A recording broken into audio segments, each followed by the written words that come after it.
All right, so today we're going to deep dive into something we all agree to without even thinking about it. Terms of service. And specifically, we're looking at RedNote. You know that app that's basically an online haven for like everything aesthetically pleasing? You go there for inspiration on literally everything, from how to make your avocado toast look amazing to DIY home renovations and just everything in between. But have you ever actually stopped to think about what you're agreeing to when you click that little box that says, I agree to the terms of service? Yeah, I think what's interesting here is most people treat these terms like they're just like a boring speed bump on the way to all the fun stuff. Yeah. But they're like way more than just legal jargon. They're actually like the blueprint for how this entire platform works. Exactly. It's easy to just get caught up in the excitement of discovering new trends and sharing your own creative stuff. But beneath the surface of all those beautiful mood boards and perfectly filtered photos lies this complex legal framework that dictates pretty much everything, from who owns the content to how our data is being used. Yeah, and understanding that framework, it's not just about protecting yourself. It's about making informed choices about how we engage with all these online spaces. Right. So to help us decode all the mysteries of RedNote's terms of service, we have our expert guide here. Let's start with something that I think causes a lot of confusion: content ownership. RedNote says that users retain ownership of their content, but they also grant RedNote this pretty broad license to use, modify, and display that content. So how should we be interpreting that, especially considering most of us are sharing stuff that we created ourselves? Yeah, you've hit on a really key point. Yeah. While you technically retain copyright to your photos and videos and writing, the license you give to RedNote gives them a lot of leeway. So imagine you just posted this amazing photo from your recent vacation. RedNote could, in theory, use that photo in an ad campaign. They can modify it to fit their branding and display it across the entire platform without needing to get your permission every single time. That's kind of unsettling. So even though I took the photo, I spent hours editing it, they could essentially use it for their own commercial purposes. Potentially, yeah. This type of licensing is actually pretty common on platforms like RedNote. It allows them to operate and grow while still acknowledging your initial ownership. But it really highlights how important it is to be mindful of what you choose to share.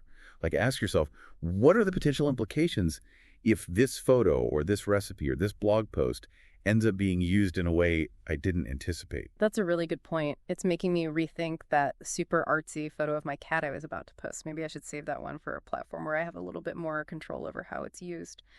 So we've talked about content ownership, but what about responsibility? RedNote is pretty clear that users are accountable for the content they post and for keeping their accounts secure. What are the real-world implications of this? Well, it means that you're not just subject to RedNote's rules. You're also subject to the laws of the offline world. Think about copyright law. Let's say you decide to add a popular song to your latest video creation. Seems harmless enough, right? But if you don't have the legal right to use that music, you could be opening yourself up to some serious copyright infringement claims. And it's not RedNote who's going to face the legal consequences. It's you. Okay, so that's a much bigger deal than just getting a slap on the wrist from the platform.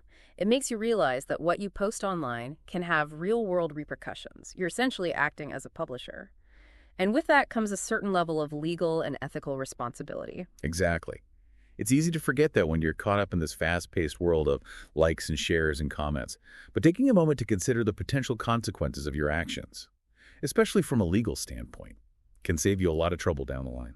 So far, we've talked about content ownership and personal accountability. But there's another big piece of the puzzle: data privacy. RedNote, just like many platforms, collects a vast amount of data about its users. What kinds of information are we talking about here? And how does that impact our experience on the platform? We're talking about a range of data, from the obvious stuff like your account information and the content you post, to the less obvious stuff like your usage patterns, the device you're using, even your location. It basically paints this detailed picture of your online behavior. So it's not just about what I'm actively posting. It's also about how I'm interacting with the platform, what I'm clicking on, how long I'm spending on certain pages. That feels a little like being watched, doesn't it? It does raise questions about how much we're willing to share for the convenience and enjoyment these platforms offer. This data is actually what fuels a lot of the features we take for granted. Think about personalized recommendations, targeted advertising, even content moderation. Okay, so that explains why I keep getting ads for vintage cameras right after I browsed a photography exhibit online. It's all connected. But how can we as users navigate this data-driven world without feeling like our privacy is constantly being compromised? Well, awareness is the first step. Like, familiarize yourself with RedNote's privacy policy. It might not be the most exciting read, but it's the key to understanding what data they collect, how they use it, and what control you have over it. You might be surprised to find you have more options than you realized. So it's not a situation where we're just handing over all our data and hoping for the best. We actually have some agency in this process. Absolutely. Many platforms allow you to adjust your privacy settings, so you can limit the data collected or opt out of certain tracking features. Think of it like setting boundaries. You get to decide what information you're comfortable sharing and what you want to keep private. Okay, so step 1, read the privacy policy. Step 2, adjust those settings to align with my personal comfort level. Are there any other strategies we can employ to safeguard our data?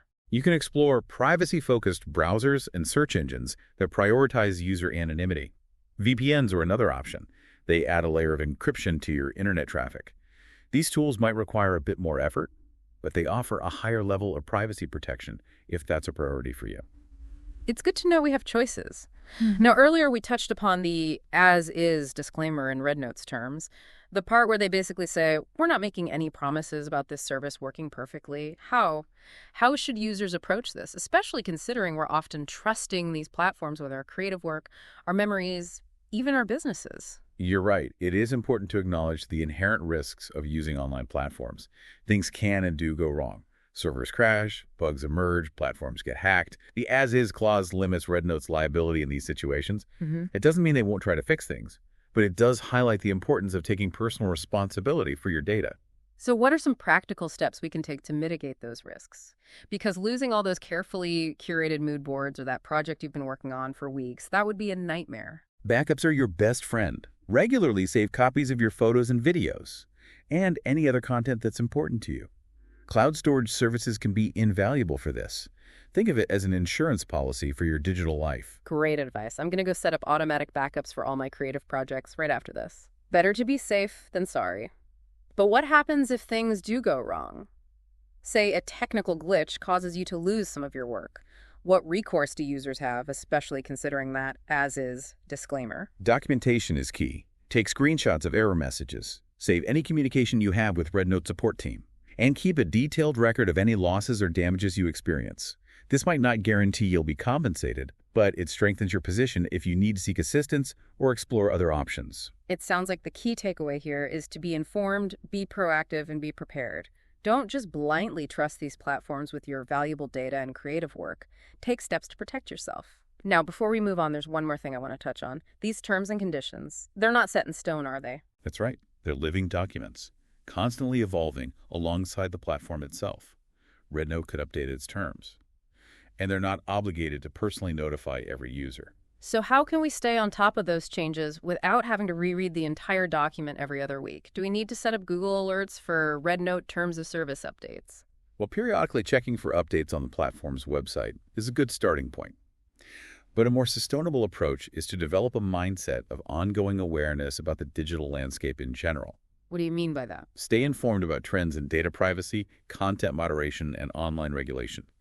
Pay attention to news articles, industry reports, and discussions happening within online communities. So it's not just about knowing the specifics of RedNote's current terms. It's about understanding the broader context in which these platforms operate. Because what happens in the wider tech world will inevitably trickle down to individual platforms like RedNote, right? Precisely. The digital world is interconnected. By staying informed about the big picture, you'll be better equipped to anticipate changes, adapt to new challenges, and make informed choices about the platforms you use and how you engage with them. It sounds like we're moving beyond just reading the fine print and into a realm of active digital citizenship. We're not just passive users, we're participants in this evolving digital landscape. But being an active participant requires knowledge, awareness, and a willingness to engage with these issues, even if they seem a bit complex or overwhelming at times. Absolutely.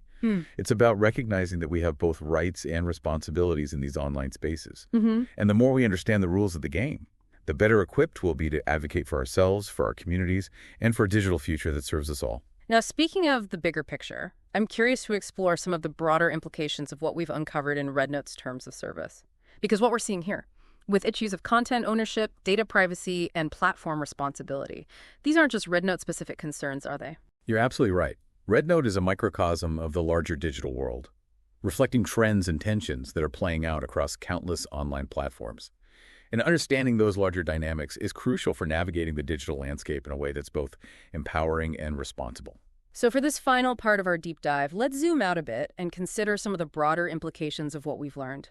What does RedNote's terms of service tell us about the state of the internet, about the relationship between users and platforms, and about the future of our digital lives?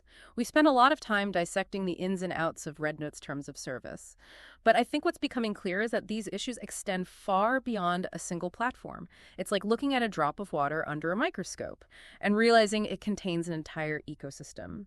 So what can we learn about the larger digital landscape by examining RedNote's terms? What are some of the big picture takeaways here? Well, I think one of the most striking takeaways is the increasing importance of digital literacy in today's world.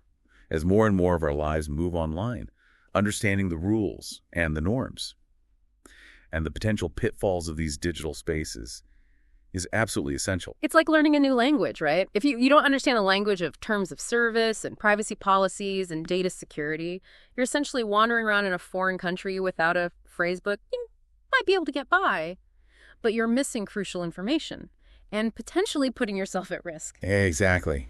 And just like learning any new language, digital literacy takes time and effort. But it's an investment that pays off in countless ways. It empowers you to make informed choices about the platforms you use, to protect your data, and to engage in online spaces with confidence. So this is a call to action for all of us, right? Let's commit to leveling up our digital literacy game. There are so many resources available, from online courses to articles to community forums. Even just starting a conversation with friends or family about these issues can be a great way to increase awareness and learn from each other. I completely agree. The more we talk about these things, the less intimidating they become. Yeah. And the more we understand, the better equipped we'll be to advocate for a digital world that is fair and equitable and empowering for everyone. Now, another big theme that emerges from RedNote's terms is the often uneven power dynamic between individual users and the platforms we rely on. On the one hand, we're empowered to create and connect and share in ways that were unimaginable just a few decades ago. But on the other hand, these platforms wield enormous power when it comes to data collection and content moderation and algorithmic control. It's a tension that's at the heart of the modern internet. And it's something we need to be critically aware of as users. We need to understand the trade-offs we're making when we choose to engage with these platforms, and we need to be willing to push back against practices that we feel are unfair or unethical. It's like any relationship, right? There needs to be a balance of power. And if one side has all the leverage, things can get out of whack pretty quickly.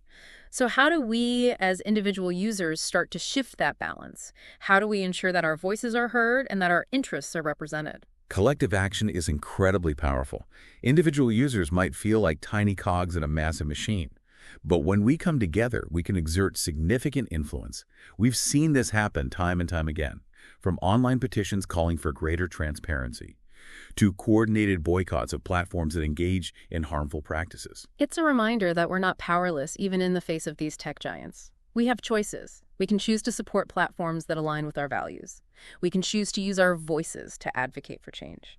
And we can choose to hold these companies accountable for their actions. And those choices, when amplified by millions of users, can have a real impact. It can force platforms to rethink their policies, to prioritize user privacy, and to create online spaces that are more inclusive and equitable for everyone. It's about reclaiming our power as users and recognizing that we have a role to play in shaping the future of the internet. It's not something that's just happening to us. It's something we're actively creating. Exactly. And that brings us to a final crucial point. The digital landscape is constantly evolving. New technologies are emerging. User behaviors are shifting. And the legal and ethical frameworks that govern these spaces are constantly being challenged and redefined. It's like trying to navigate a constantly shifting maze, right? Just when you think you've got a handle on things, a new wall pops up or a pathway disappears. So how do we stay ahead of the curve? How do we ensure that we're making informed decisions in an environment that's changing so rapidly? Well, I think the most important thing is to cultivate like a mindset of lifelong learning. Stay curious, stay informed, and be willing to adapt. Don't be afraid to ask questions, challenge assumptions, and engage with diverse perspectives. The more we understand about how these technologies work, and about the forces that shape them, and about the potential impact they have on our lives, the better equipped we'll be to navigate this ever-evolving landscape. So it's about embracing the dynamism of the digital world, but also holding on to our critical thinking skills and our commitment to creating a more equitable and empowering online experience for everyone. Well said. And remember, the future of the internet is not predetermined. It's something we're actively shaping. One click, one post, one conversation at a time. So let's make it a future we can all be proud of. Thank you for joining us on this deep dive. We hope you've gained some valuable insights and feel empowered to engage with the digital world in a more informed and intentional way. Until next time, stay curious and stay engaged.